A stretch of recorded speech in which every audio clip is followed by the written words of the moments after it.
민수기 29장 12절에서 마지막 40절입니다. 좀 긴 말씀입니다만 옆 사람과 우리가 보조를 맞춘 가운데 서로 교독합니다. 7째 달 15째 날에는 너희가 성회로 모일 것이요 아무 일도 하지 말 것이며 이래 동안 여호와 앞에 절기를 지킬 것이라.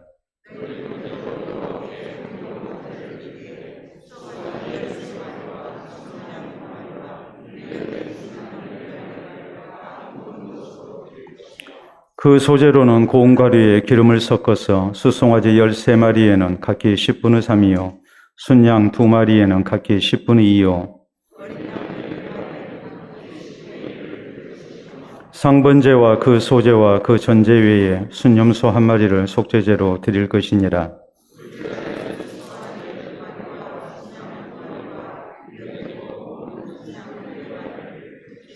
그 소제와 전제는 숫송아지와 순양과 어린 양의 수요를 따라서 규례대로 할 것이며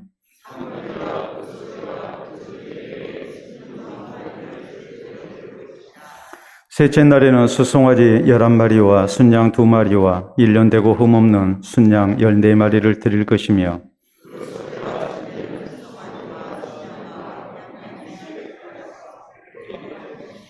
상번제와 그 소제와 그 전제 외에 순염소 1마리를 속죄제로 드릴 것이니라.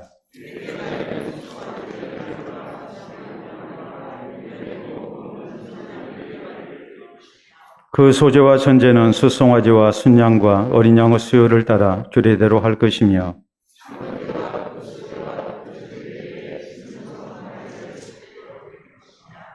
다섯째 날에는 숫송아지 9마리와 순양 2마리와 1년 되고 흠없는 순양 14마리를 드릴 것이며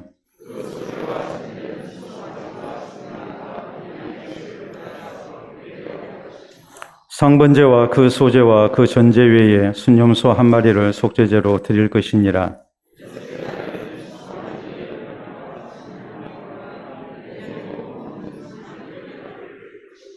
그 소제와 전제는 숫송아지와 순양과 어린 양의 수요를 따라서 규례대로 할 것이며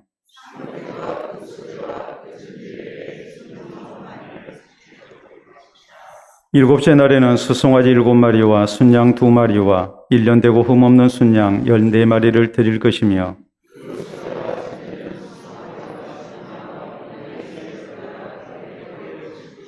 상번제와 그 소제와 그 전제 외에 순염소 1마리를 속죄제로 드릴 것이니라.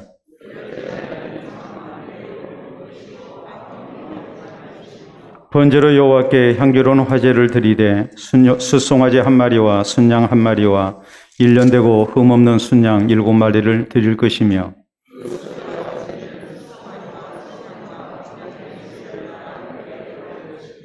상번제와 그 소제와 그 전제 외에 순염소 1마리를 속죄제로 드릴 것이니라.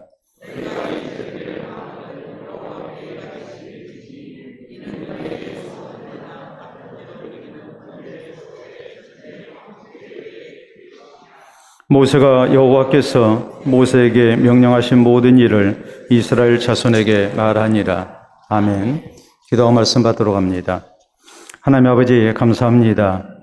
오늘도 살아계신 하나님 앞에 나와 경배드리며 또 주께서 우리를 향하여 하시는 말씀을 우리가 귀담아 들을 수 있도록 은혜 주심을 감사합니다.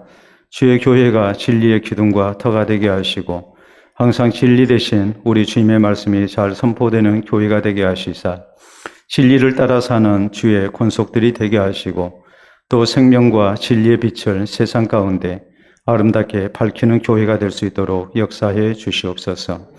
이 시간도 주 앞에 귀한 예물 드리며 모든 복이 주께로부터 왔음을 고백하며 또 주 앞에 감사하며 헌신되는 손길을 기억해 주시고 우리 하나님께서 그 모든 삶 속에 동행하시고 또한 때를 따라 도우시는 은혜를 더하시사 주 안에서 감사와 기쁨 있는 삶 살게 하시고 마음에 원하는 것 이상으로 우리 주님 앞에 귀하게 쓰임받을 수 있도록 인도해 주시옵기를 원합니다. 함께 머리 숙이고 우리 주의 거룩한 은총을 사모하는 우리 모든 성도들에게 동일한 은혜를 베풀어 주셔서 항상 주님 때문에 우리가 살게 하시고 주님을 위하여 사는 우리가 되게 하시고 주님 때문에 감사와 기쁨이 충만한 신앙생활 되도록 인도하여 주시옵소서. 예수님 이름으로 기도하옵나이다. 아멘. 오늘 민수기강의 81번째 시간입니다. 우리가 추석에 대해서 말할 때에 더도 말고 덜도 말고 한가위만 같아라라는 말을 우리가 흔하게 합니다.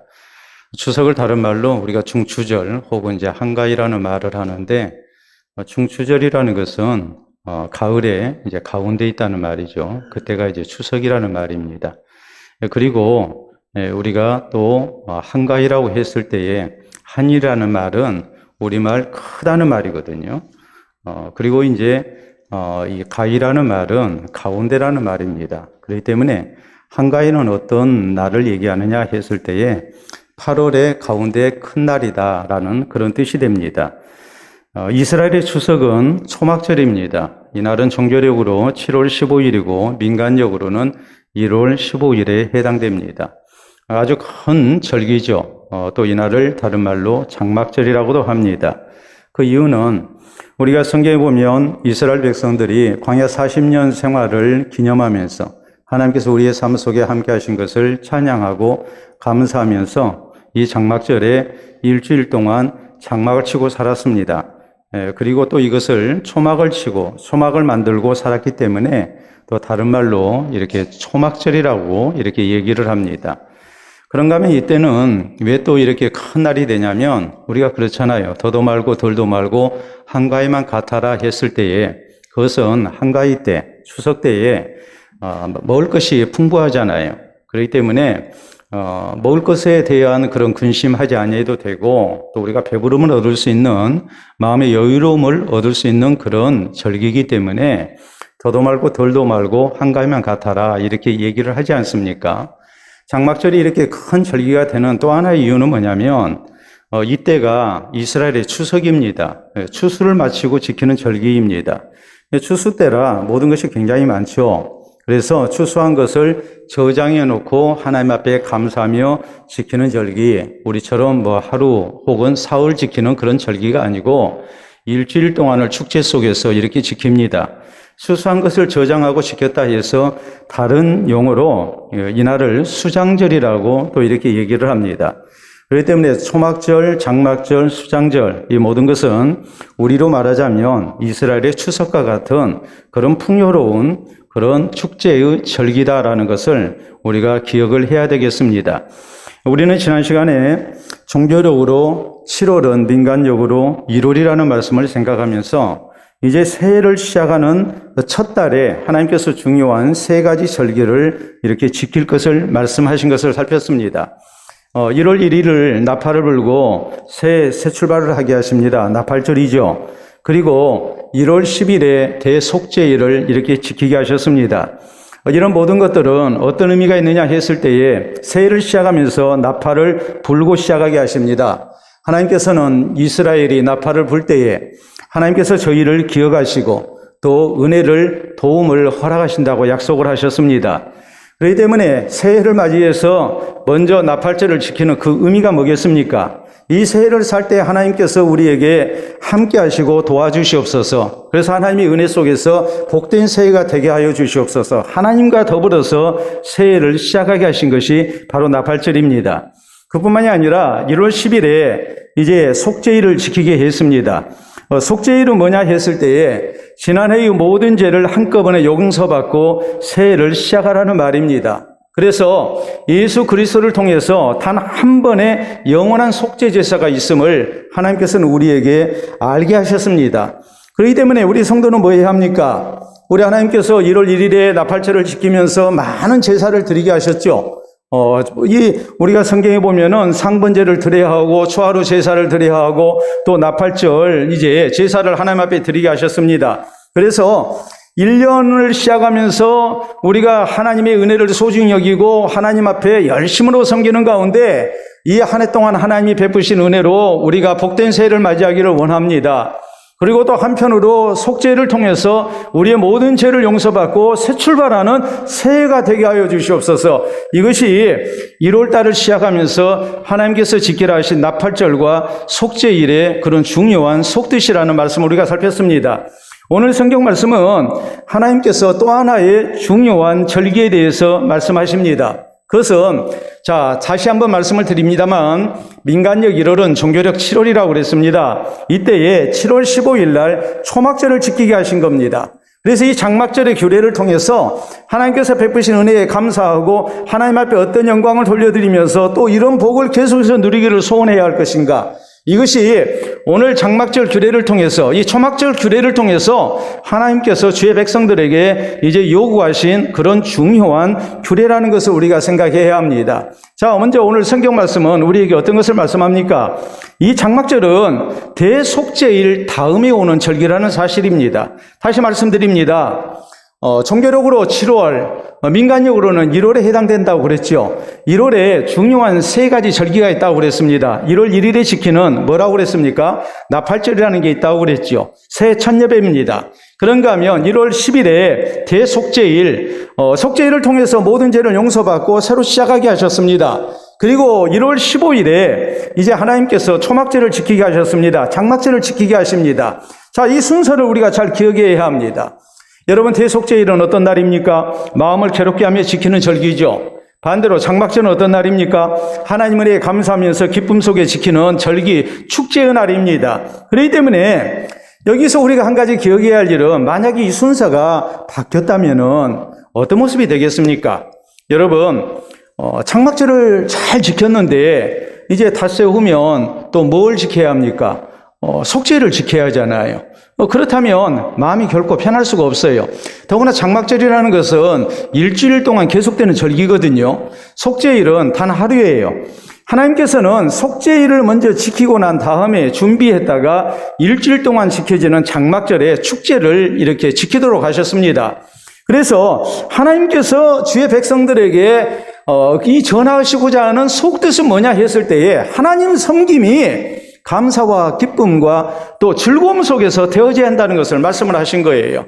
그래서 우리가 그런 경우가 많이 있죠. 부모님께 잘못하고 공부해야 하는데 안 하고 그러면은 이제 매타작을 하게 됩니다. 옛날에는 여기 계신 연세 드신 분들 매도 많이 맞았고 또 자식들도 매도 많이 때리셨을 거예요. 그랬죠. 그런데 저희 모친께서 꼭 하시는 말씀이 있었어요. 뭐라고 하냐면 우선 밥 먹어라. 옛말에 죽을 죄인도 밥은 먹이고 죽인다더라. 우선 밥 먹어라 그러시거든요. 밥이 들어가겠어요? 안 들어가겠어요? 밥 먹고 난 다음에 매타작 들어가는데 그 밥이 먹히겠어요? 옛날에는 다 그렇게 살았어요. 근데 예를 들어서 맞을 때 미리 맞고 그리고 난 다음에 다 용서가 되고 난 다음에 이제 밥을 먹으라고 그러면 속이 편하죠. 그런 얘기 있잖아요. 맞으면은 일찍 맞는 게 맞아요? 나중에 맞는 게 나아요? 일찍 맞는 게 낫다고 그러잖아요. 그 마음 졸이고 자기 차례 될 때까지 기다리는 것이 얼마나 고통스러운 일입니까? 하나님께서 하나님 앞에 마음을 토하며 죄된 것을 고백하고 용서를 받는 날이 속죄일인데 그날을 1월 10일에 지키게 하셨고 또 한편으로 하나님께서 베푸신 풍성한 수확을 놓고 감사와 기쁨 속에 축제를 벌이는 절기를 1월 15일에 지키게 하셨단 말이에요. 만약에 순서가 바뀌었다면 축제가 되겠습니까? 며칠 후에 하나님 앞에 회개하고 해야 하는데 그것이 편하겠냐고요. 하나님의 의도가 뭐겠어요? 그건 다른 거 아니에요. 하나님의 백성된 진정한 기쁨 속에서 또한 하나님의 베푸시는 은총을 노래하면서 우리가 즐거움으로 하나님을 섬기기를 원하는 것, 그것을 하나님이 우리에게 바라신 거란 말이에요.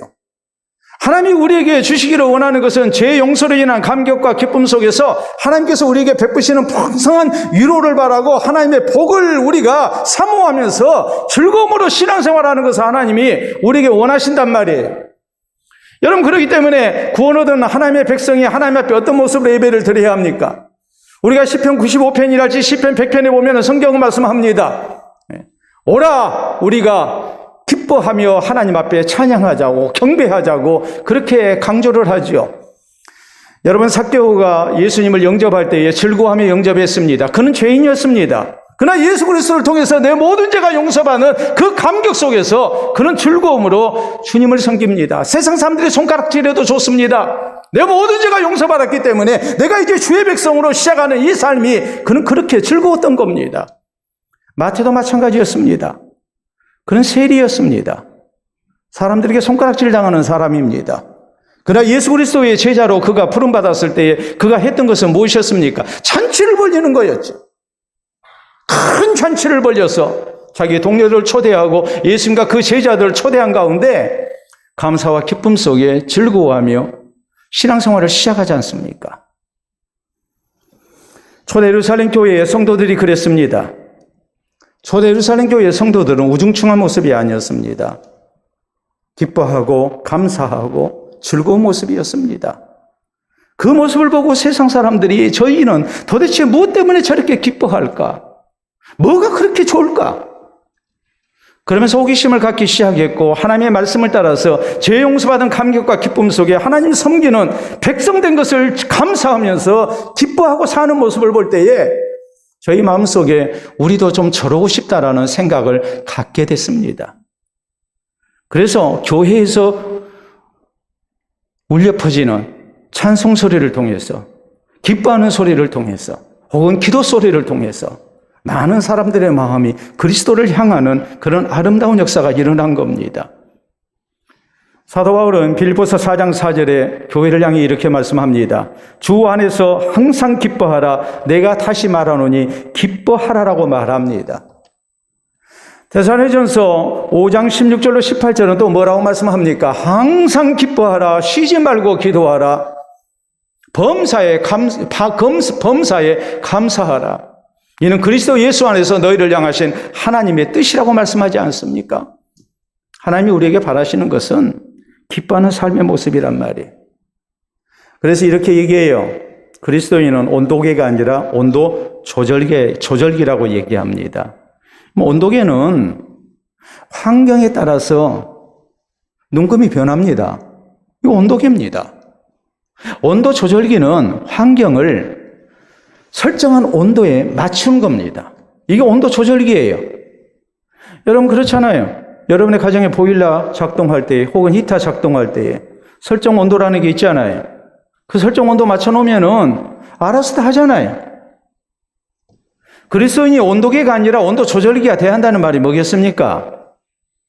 환경 때문에 울고 웃는 사람이 아니라 환경을 떠나서 내가 그리스도 안에서 구원받은 감격 때문에 하나님의 백성이 된 은혜 때문에 또 하나님께서 우리의 삶 속에서 함께 하시고 도우시는 역사를 믿으면서 우리는 뭐 하는 거예요? 기뻐하고 즐거워하는 거예요. 오늘 우리의 신앙생활 속에서 대속죄일 다음에 하나님께서 장막절을 지키라 하신 이 뜻을 늘 생각해야 합니다.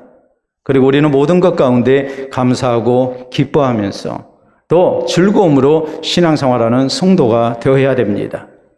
두 번째 우리가 생각해야 할 것은 하나님 앞에 장막절을 지켜야 되는데 일주일 동안 장막절을 지키죠. 그런데 하나님 앞에 드려야 할 제물이 굉장히 많아요. 그 제물이 많다는 것은 지금 이 날이 다른 날이 아니고 무슨 날이라고 그랬어요? 모든 것을 수확해가지고 하나님 앞에 이제 이 저장을 하고서 지키는 절기라고 그랬거든요. 그러니까 모든 것이 풍성할 때죠. 하나님의 은혜에 대해서 특별히 감사하고 풍성한 그런 이제 헌신이 있어야 함을 말씀을 하는 건데 오늘 성경 우리가 자세히 보면 제물 가운데 숫송아지의 수가 변화가 되고 있어요. 날마다 한 마리씩 줄어들고 있어요.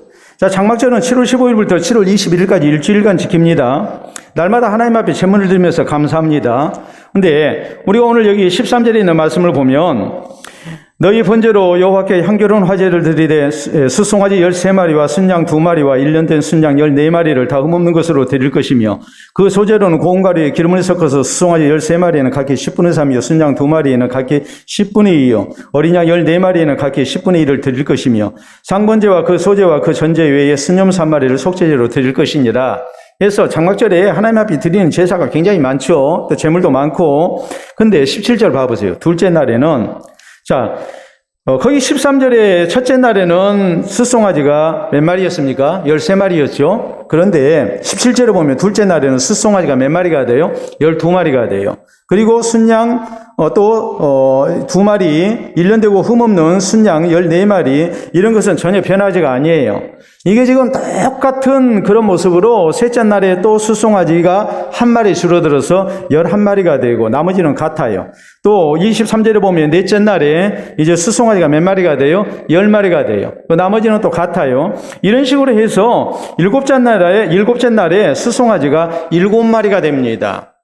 그러면 우리가 여기서 한 가지 의문점을 가져야 해요. 그건 뭐냐면 우리 하나님께서 장막절을 지키는 7일 동안에 왜 의도적으로 수송아지 제물을 한 마리씩 줄여가지고 7일째 되는 날 7마리로 맞췄을까? 유대인들의 이 숫자에 대한 그런 개념을 생각하면 7이라는 숫자는 하나님께서 창조를 완성하시고 안식한 날이기 때문에 완전수에 해당이 됩니다. 그러니까 하나님을 향한 풍성한 감사, 기쁨 가운데 지키는 이 장막절 제사는 일주일 동안을 지키게 하신 거예요. 그래서 말 그대로 한가위가 되게 하신 거예요. 하나님 앞에 풍성한 감사와 헌신을 이렇게 드리게 한 거란 말이에요. 그런데 일곱째 날에 7마리 숫자를 맞춰서 7과 7일의 만남을 통해서 하나님께서 바라시는 완전한 감사, 하나님을 경외하고 하나님의 은혜에 기뻐하면서 하나님을 향한 헌신 속에서 살고자 하는 그런 신앙의 변화를 하나님께서 유도를 하신 거예요. 여러분 그렇잖아요. 수송아지가 13마리부터 시작해가지고 이렇게 한 마리씩 이제 줄어들기 시작합니다. 그러면은 수송아지가 지금 이렇게 한 마리씩 줄어들 때 오늘은 13마리, 내일은 12마리, 뭐 이런 식으로 해서 한 마리씩 줄어들어가지고 7마리에 딱 맞춰질 때에 그 7일 동안의 기간 동안에 이스라엘 백성들이 어떤 마음의 변화가 있어야 되겠습니까? 하나님이 우리에게 원하시는 것은 하나님이 베푸신 큰 은혜에 참으로 우리가 크게 감사하고 즐거워하며 기뻐하며 우리가 하나님을 잘 섬길 것을 다짐하기를 하나님이 원하시는구나. 그렇게 다 생각해야 하지 않겠습니까? 일주일이라는 기간이 그냥 무조건 그냥 즐거워하면서 기뻐하면서 지내는 절기가 아니에요.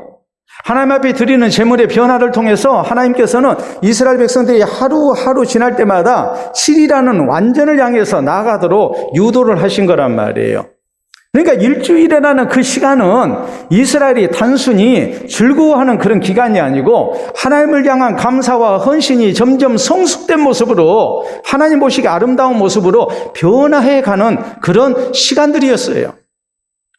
여러분 우리가 고민이 있다면 뭐겠습니까? 우리의 신앙생활이 해를 거듭할수록 아름다운 모습으로 성숙되면 좋겠는데 그게 5년 전이나 지금이나 별 다를 바가 없고 또 앞으로도 다를 바가 없다면 그것이 우리를 힘들게 하는 거 아니겠습니까? 하나님은 이런 절기를 지키면서 하나님을 향한 감사가 점점 온전해지기를 원하셨어요. 이 말씀은 다른 말로 말하자면 하나님은 우리가 하나님을 섬기는 많은 시간들 속에서 하나님을 진실로 사랑하고 하나님이 기뻐하시는 믿음의 사람으로 성장하기를 원하신다는 것을 강조를 하고 계신 거예요. 이스라엘 백성들은 장막절 일주일을 지키면서 13마리가 12마리가 되고 12마리가 11마리가 되고 하면서 7이라는 숫자를 향해서 나가는 그 과정을 통해서 우리가 하나님 앞에 온전한 모습으로 자라나야 한다.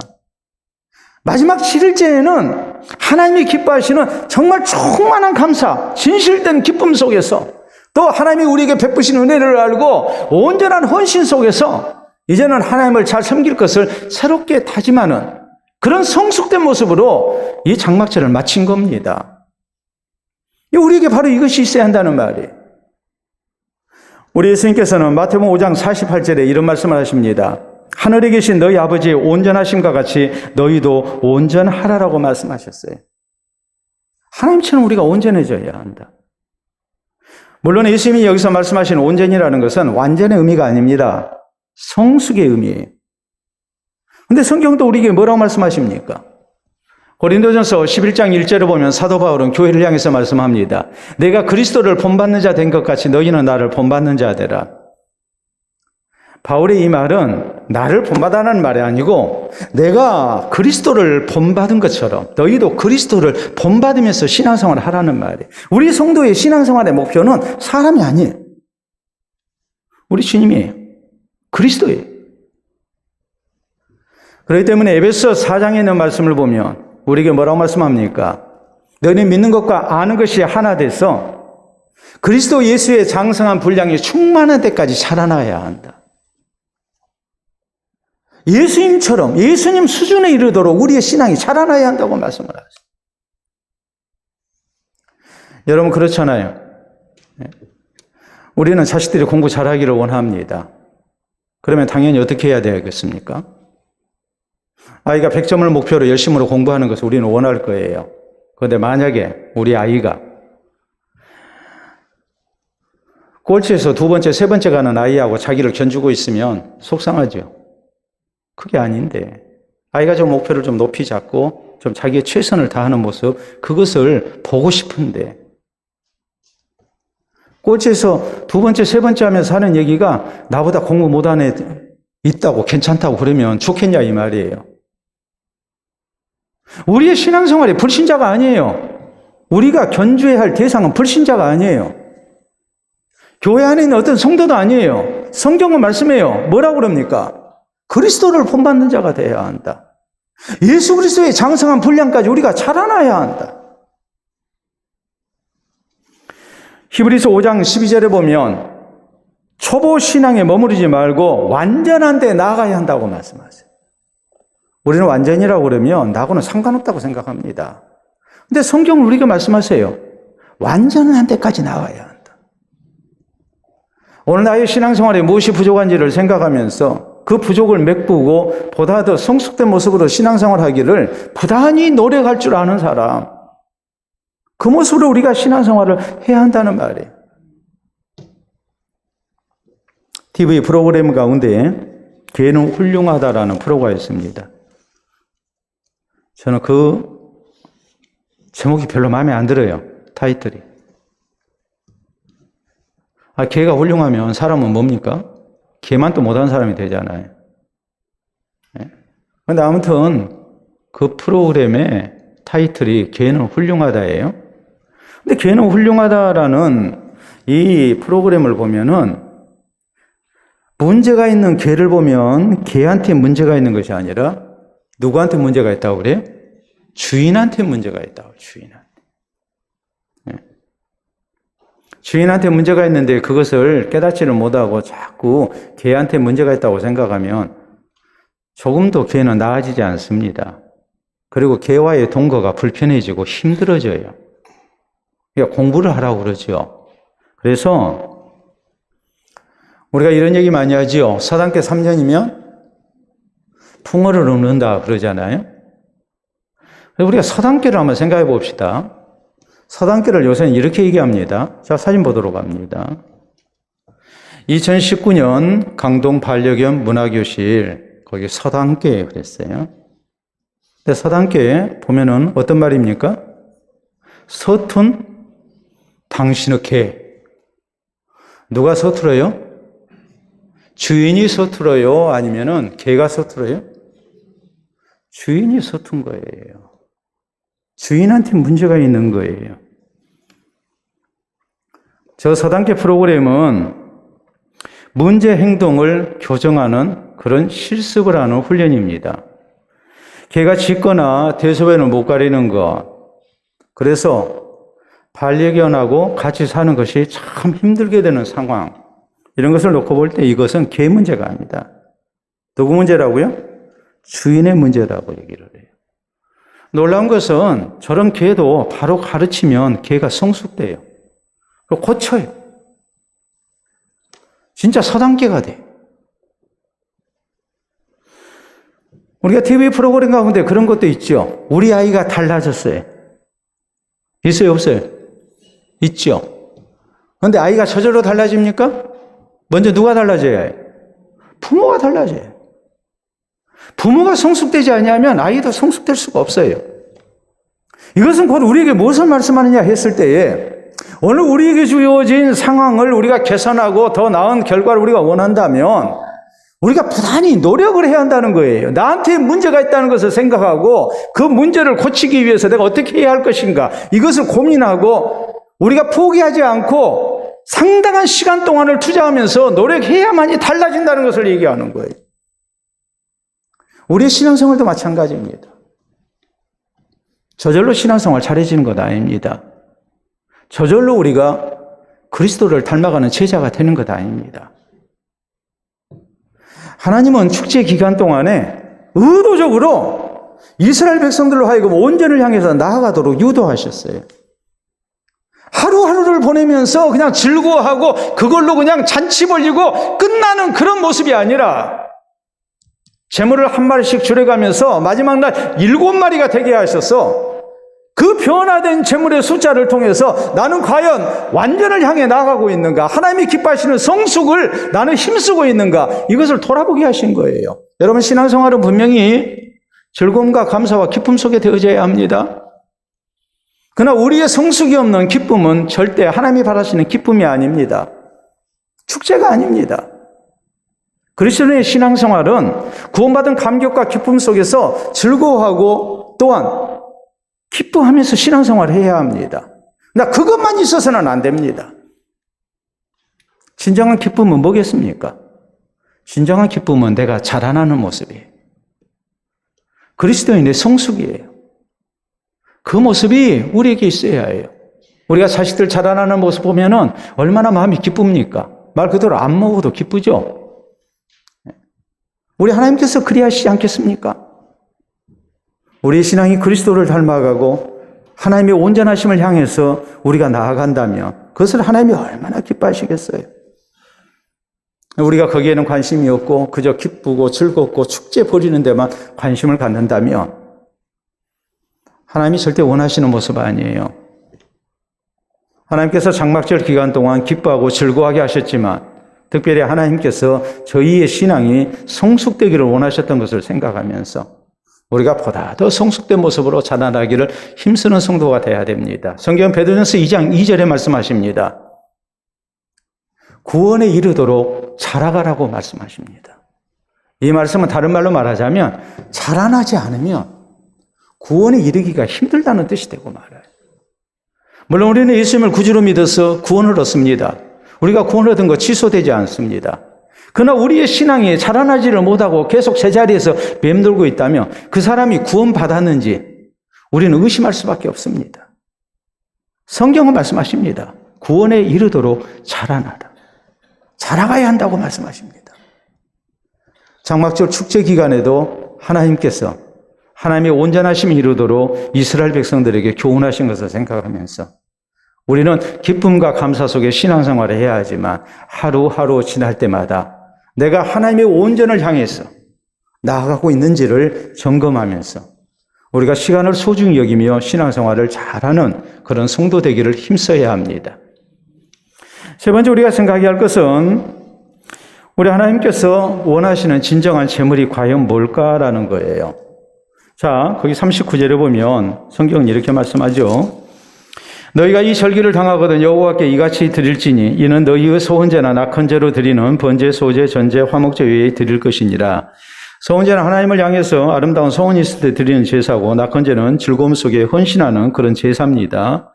번제, 소제, 전제, 화목제 우리가 또 살폈던 말씀이죠. 그리고 40절에 모세가 여호와께서 모세에게 명령하신 모든 일을 이스라엘 자손에게 말하니라. 지금 여기 오늘 성경 말씀 우리가 보면은 이스라엘이 장막절 때에 지키는 이 절기, 제사, 이 모든 것은 모세가 정한 게 아니에요. 누가 정한 거예요? 하나님이 정하신 거예요. 그래서 우리가 오늘 말씀을 보면 계속 반복되는 말씀이 있어요. 그게 뭐냐면 여러분 한번 말씀 봐보세요. 거기 보면은 그런 말씀이 계속 나오죠. 우리가 한번 거기 말씀 봅니다. 30절에 있는 말씀을 보면은 그 소제와 전제는 수송아지와 순장 어린 양의 수요를 따라서 규례대로 할 것이며 또 제가 순서를 좀 바꿔서 얘기합니다. 21절에 있는 말씀도 보면 규례대로 할 것이며 18절도 규례대로 할 것이며 모든 것이 다 규례대로 할 것이며 27절도 그러죠. 규례대로 할 것이며 24절에도 규례대로 할 것이며 모든 것을 하나님이 정하신 대로 하라는 거예요. 지금 제사가 굉장히 많거든요. 제물도 굉장히 많이 드리거든요. 근데 이런 모든 것을 모세 마음대로 하는 것도 아니고 이스라엘 마음대로 하는 것도 아니고 다 하나님이 정해주신 규례대로만 해라. 여러분 여기 규례대로라는 말이 계속 강조가 될까요? 하나님이 우리에게 원하시는 것은 순종의 모습이에요. 지금 많은 제사를 드리고 제물을 드려요. 근데 이런 것들 가운데 하나라도 빼먹어서는 안 돼요. 규례대로 하는 거예요. 제물의 숫자도 규례대로 하는 거예요. 제사의 종류도 제물의 숫자도 다 하나님이 정해주신 규례대로, 거기에다가 붓는 포도주도 혹은 거기에다가 하나님 앞에 드리는 소재 곡물가루도 다 규례대로, 하나부터 10까지 다 규례대로만 하라는 거예요. 하나님은 이 규례대로라는 말씀을 통해서 이스라엘에게 무엇을 요구하실까요? 새해를 시작하면서 하나님 앞에 나팔절을 지켰습니다. 속죄를 지켰습니다. 이제 장막절을 지킵니다.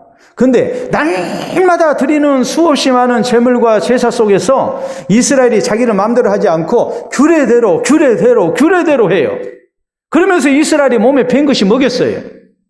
신앙생활은 내 마음대로 하는 거 아니다. 우리 뜻대로 하는 거 아니다. 하나님이 정해주신 규례대로 하는 것이다. 하나님 말씀대로 하는 것이다. 하나님은 많은 제물을 원하셨지만 하나님이 실제적으로 원하시는 것은 제물이 아니고 뭐였겠습니까? 하나님이 정해주신 규례대로 하는 순종이었습니다. 하나님은 그것을 원하신 거예요. 여러분, 하나님께서 아브라함에게 사랑하는 독자 이삭을 번제물로 바치라고 요구하십니다. 여러분, 우리가 잘 생각합시다. 하나님이 원하시는 것이 이삭입니까? 아니면 순종입니까? 순종이죠. 하나님은 이삭을 원하신 게 아니에요. 독자 이삭까지도 믿음으로 바칠 수 있는 순종을 하나님이 원하신 거예요. 사울왕의 잘못이 이것이었죠. 아말렉을 진멸하라고 했습니다. 그런데 백성들의 여론을 청취한 가운데 사울왕은 탐심으로 소떼 양떼 가운데 좋은 것을 남겨두고 아말렉 왕 아각을 사로잡아서 자기가 더 위대한 왕인 것을 자랑하고 싶어 했습니다. 하나님은 사무엘 선지자를 통해서 하신 말씀이 무엇입니까? 사울왕이 변명하기를 하나님 앞에 제물로 바치려고 했습니다. 했을 때 사무엘을 통해서 하나님이 하신 말씀은 이것이었습니다. 하나님이 어찌 제물을 원하십니까? 순종이 뭐보다 낫습니다? 제사보다 낫습니다. 하나님이 원하시는 것은 순종이었어요. 우리 예수님 뭐라고 말씀하십니까? 나더러 주여 주여 하는 자마다 다 천국에 들어갈 것이 아니요 다만 하늘에 계신 내 아버지의 뜻대로 행하는 자에 들어간다. 우리에게 있어서 순종이라는 것이 얼마나 중요한가를 주님은 강조하십니다. 요한복음 14장 21절에 보면 내 말을 가지고 지키는 자라야 나를 사랑하는 자니 하나님께서도 저를 사랑하실 것이요 나도 그를 사랑하여 그에게 나를 나타내리라라고 말씀하십니다. 우리 주님이 누구를 사랑하시는가? 누가 진짜 하나님을 사랑하고 누가 진짜 신앙생활을 바로 하는 사람인가? 그 순종이에요. 장막절의 그 많은 제사와 제물 속에서 하나님은 어느 하나도 규례를 벗어나서 하게 하지 아니하셨습니다. 제물을 바치면서 이스라엘은 뭘 배웁니까? 규례대로 순종하는 것을 배웠습니다. 일주일 동안을 그렇게 배웠습니다. 그리고 하나님 앞에 순종하는 백성이 될 것을 훈련받은 겁니다. 어버이날 혹시라도 그런 분은 안 계시겠죠? 자식이 부모를 진정으로 공경하고 사랑하는 것을 원하십니까? 아니면은 현금을 더 원하십니까? 뭘 원해요? 우리 솔직하게 사실대로 얘기합시다. 두 가지 다 원하잖아요. 그래요, 안 그래요? 자식이 부모를 진정으로 사랑하고 공경하고 감사하는 뜻에서 부모님께 선물을 드리는 거 우리가 원하잖아요. 안 그래요? 만약 둘 중 하나를 원한다면 공경하는 마음, 감사하는 마음 없이 선물만 원하시겠습니까? 정말로 자식들에게 바라는 것이 뭐예요?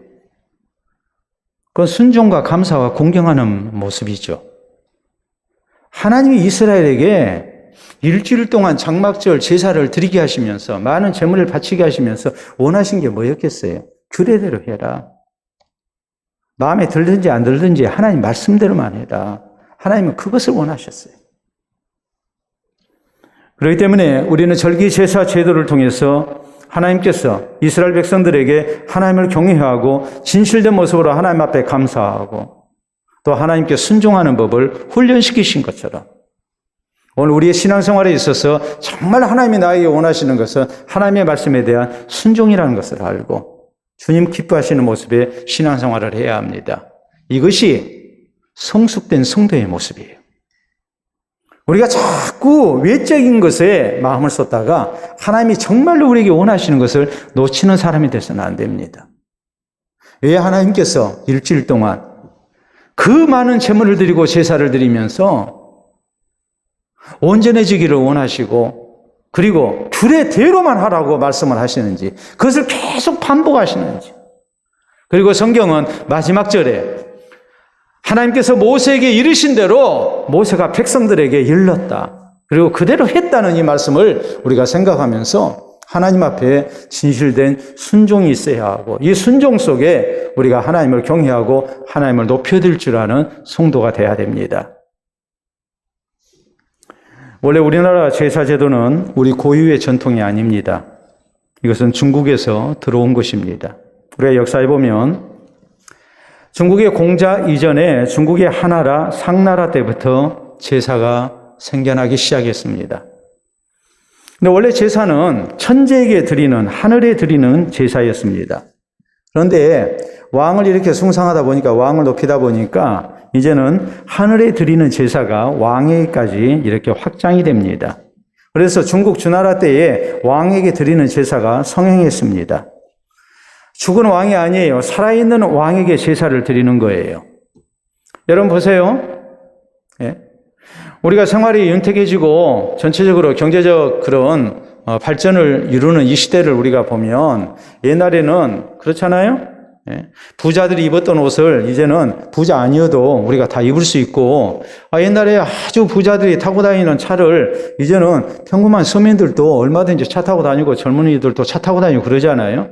그것은 경제적 소득이 높아졌기 때문에 되어진 일이죠. 맨 처음에는 하늘의 천재에게 제사를 드렸다고요. 그런데 좀 지나고 나니까 왕을 높인 나머지 이제는 왕에게 제사를 드렸어요. 더 지나고 나니까 이제는 누구한테 제사를 드리겠어요? 귀족들한테 제사를 드렸어요. 그것도 죽은 사람이 아니에요. 살아있는 사람들.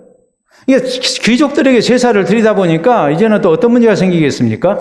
이제는 생존에 계시는 부모에게 제사를 드리게 됐어요. 제사는 원래 그렇게 시작이 되고 확장됐어요. 왜 제사를 그렇게 드렸느냐? 그렇게 하늘을 높이고 왕을 높이고 그런가 하면 조상을 높이고 부모를 높여야 복받고 산다고 믿고서 그렇게 한 겁니다. 나중에는 살아있는 조상에게 살아있는 부모에게 제사를 드리다 보니까 이제는 제사를 잘 드리면 복받는다고 그러니까 이제는 죽은 부모에게 죽은 조상에게 제사를 드리기 시작했어요. 우리나라도 처음에 고려 때까지는 왕과 귀족만 제사를 드릴 수 있었습니다. 그런데 이성계가 무력으로 고려의 왕권을 탈취하고 조선을 세웁니다. 민심이 이반됐죠. 민심이 이반되니까 이성계가 백성들의 인기를 끌기 위해서 일반 백성에게도 제사를 허용했습니다. 그래서 고려시대까지는 귀족들까지만 제사를 드릴 수 있었어요. 그런데 조선시대에 들어와서 고려가 조선으로 바뀌면서 이제는 일반 백성도 제사를 드릴 수 있게 됐어요. 그러니까 제사는 효가 목적이 아니라 무슨 목적이었습니까? 정치적 목적이었어요. 우리나라의 제사. 그리고 제사의 근본적인 것은 부모를 공경한 게 아니라 조상을 공경한 게 아니라 뭐였어요? 후손이 복받기 위해서 드리는 거였어요. 우리가 이런 것을 생각하면 좀 기분이 별로죠. 그러면 우리가 생각해 봐야 해요. 세상 제사는 그렇다 치고 우리 하나님께서 이스라엘 백성들에게 하나님을 향해서 제사를 드리게 하십니다. 절기 제사를 드리게 하셨습니다. 지금까지 우리가 살펴던 8가지 절기 제사가 나와요. 상번제가 있었죠. 날마다 드리는 제사. 안식일 제사가 있었죠. 그리고 새 달을 시작하게 되면 초하루 제사가 있었죠. 또 해방절인 6월절, 무교절 제사가 있었죠. 그리고 봄추수를 마치고 지키는 칠칠절 제사가 있었죠. 새해 첫날이 됐을 때 지키는 나팔절이 있었죠. 그리고 1월 10일에 지키는 속죄일 제사가 있었습니다. 그리고 오늘 말씀 살핀 대로 1월 15일에 지키는 장막절 제사가 있었습니다. 이게 8가지 제사입니다. 하나님께서 이런 제사를 통해서 요구하신 게 뭐예요? 하나님은 분명하게 핵심적인 것을 말씀하세요. 하나님은 살아계시고 하나님은 우리 삶의 주인 되시는 분이다. 우리가 하나님을 잘 공경하고 하나님의 베푸신 은혜를 허락받지 않고는 우리가 절대로 바른 삶을 살 수가 없다는 것을 하나님은 강조하신 거예요. 그래서 이스라엘 백성들에게 요구하신 것이 무엇입니까? 단순히 절기 지키고 제물 바치고 그럼 우리가 복받고 산다. 그걸 하나님이 요구하신 게 아니에요.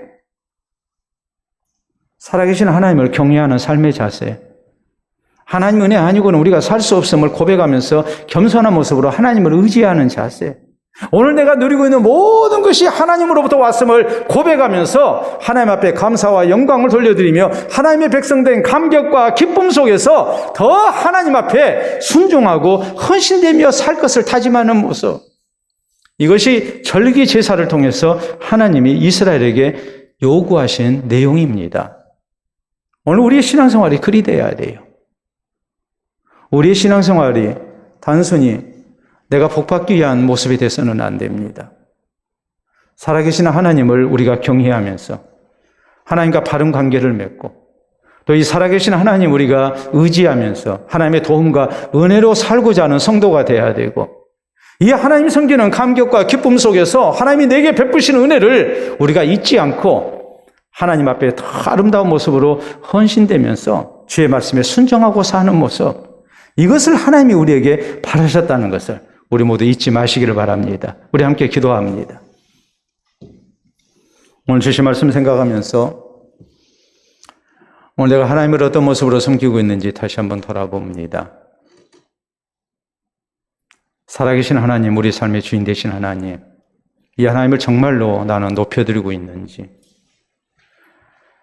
이 하나님을 정말로 나는 의지하고 있는지, 주께서 내게 베푸신 구원과 하나님의 베푸시는 은혜를 정말로 감사하고 기뻐하며 살고 있는지, 나는 정말 하나님 앞에 순종하면서 사는 사람인지, 우리 자신을 다시 한번 돌아보면서 우리에게 더욱더 신령한 영적인 성숙이 나타나는 은혜가 있기를 바랍니다. 우리 기도합시다.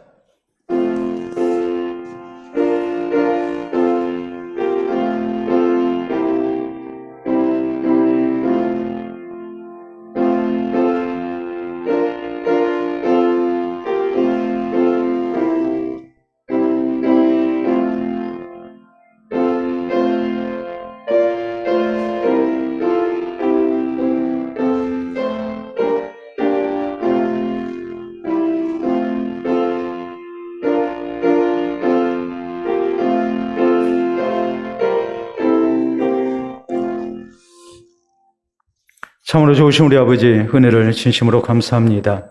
하나님께서 우리 한 사람 한 사람을 소중히 여기시고 또 구원의 자녀 되게 하여 주셔서 하나님을 경외하며 또 하나님을 높이며 하나님 의지하며 살아갈 수 있도록 도우시니 참으로 감사합니다. 우리에게 허락하신 아름다운 은혜를 우리가 기억하며 더욱 신실한 하나님의 백성들로 우리가 세상을 살고 하나님께 영광과 기쁨이 되기를 원합니다.